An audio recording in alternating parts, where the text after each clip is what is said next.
इधर 2G मार रहा है। चालू करो।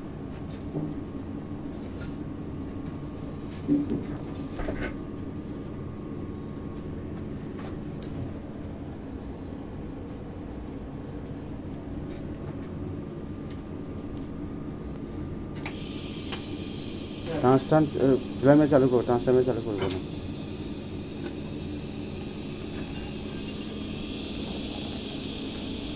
আরো ভিতরে ঢুকবে ডকটা, আর ভিতরে ঢুকবে, আরো দাও হাইড হয়নি, রুচি দেখতে পাচ্ছ?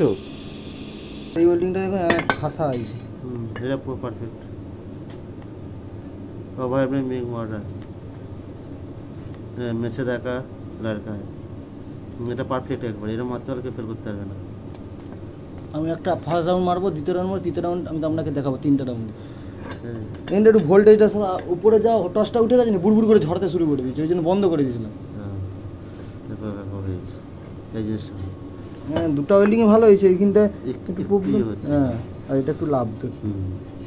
আমি 3টা রাউন্ড একবার করে মেরে আপনাকে দেখাচ্ছি। হ্যাঁ अभी 2G मारा है, ऐसे वाला पाइप आपको 3 मिलेगा, ऐसे वाला पाइप आपको 3 फुल फिट।